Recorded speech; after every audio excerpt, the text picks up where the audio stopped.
What's up, everybody? It's August 2025. We finally made it. We are almost halfway through the tropical season, but we're getting into the peak of tropical season here in Eastern Carolina, and I'm talking about those hurricanes. Now, we haven't seen anything. Tropical Storm Chantal is basically it so far, but let's break things down as we head into the peak seasons, that being August, September, and October, as we head further into the 2025 hurricane season. Now, looking across the region, just tropical tracker really quick, we can see the disturbance closer to home. We're seeing that passing cold front that's sparking our atmosphere a little bit close to home, giving us the potential for some excessive rainfall. But as far as the Atlantics, things are calm. We have plenty of dust. I'll show you in just a second. That's Saharan dust, but not a whole lot to talk about other than the dust moving across and keeping things quiet in the Atlantic as well as the Gulf. Now, looking at tropical content, we do have warm waters, plenty of warmth actually for these hurricanes to start to develop as we head further into the next coming months. But as far as a disturbance currently forming, we're not talking about anything, so things are quiet and calm. Here's a look at that African dust we were just talking about moving across northern portions of Africa and into the Atlantic Ocean. This helps mitigate the tropical development because the storms don't like to intermix a lot of that dry air. They like things hot, humid, and I'll show you that in just a second. Looking at the 2025 hurricane name list, we already talked about Tropical Storm Chantal. We know that all too familiar. We just saw that one. We're keeping our eyes on our next tropical storm to develop. If it does develop, it'll be named Tropical Storm Dexter. Typically, we see Tropical Storm Dexter or the fourth named storm right around August 15th. So we're coming up within the next 15 days to be seeing that. We'll keep you posted on that. As far as hurricane formation, I just want to break everything down for you guys and explain it a little bit better so you actually understand what's happening here between tropical storms and cyclones developing. So this is basically what begins to happen in the early stages of a hurricane actually forming. You see a lot of moisture. You see everything starting to heat up there in the Atlantic and in the Gulf, which we were just showcasing. We were looking across the Atlantic and the Gulf looking for those hot spots, and we looked at the water temperatures.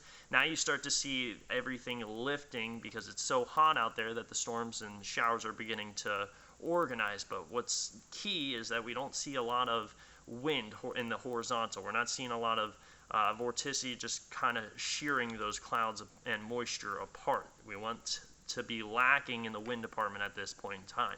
Now, we have those water temperatures that we talked about that are definitely warm enough. That continues to intensify these storms across the Atlantic and in the Gulf, so they'll slowly migrate and become a tropical depression as those showers and storms begin to organize. That's what we kind of saw leading the early stages of Tropical Storm Chantal off the coast of Florida, and we watched it work its way up the coast.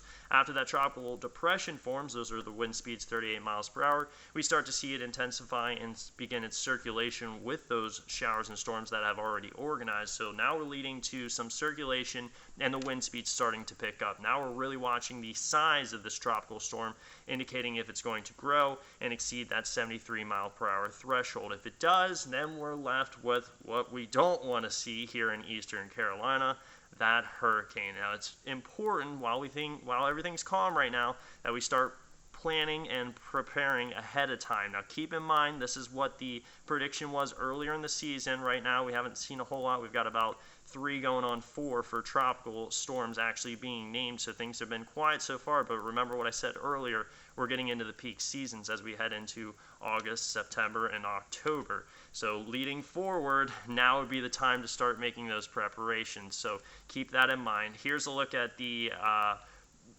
preparation list, what you should actually be preparing for. So develop an evacuation plan.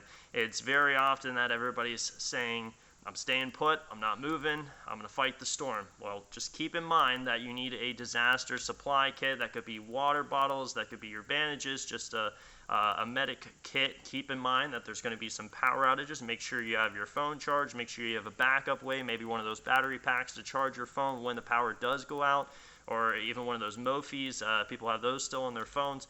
Keep that in mind. Power outages also will lead to not being able to get any fuel. So maybe your planned route is all backed up and you decide to take an alternate route. There's a few trees down there. Now you're cutting into your gas supply, so keep that in mind as well. You're not going to be able to stop and get gas if everything's flooded and also the power is out across the block. Here's a look at how much water you guys should probably keep on standby. This is a lot. This is a lot to think about. There's not going to be any fresh water. You're probably not going to be able to run to a store and buy some fresh water either. So you're going to need a lot of water, or at least a way to purify and filter that water. So this is something I would keep in mind. Now, if you don't have one, a weather radio, make sure you grab a NOAA weather radio. We're going to be in Jacksonville next Wednesday. Here it is, August 6th from 11:30 a.m. till 6:30 p.m. Make sure you come out and grab a NOAA weather radio. It'll give you those alerts. They didn't see those alerts. You look at Texas as an example. They did have those alerts, and you start to see the aftermath of what happens when you don't receive those alerts and notifications.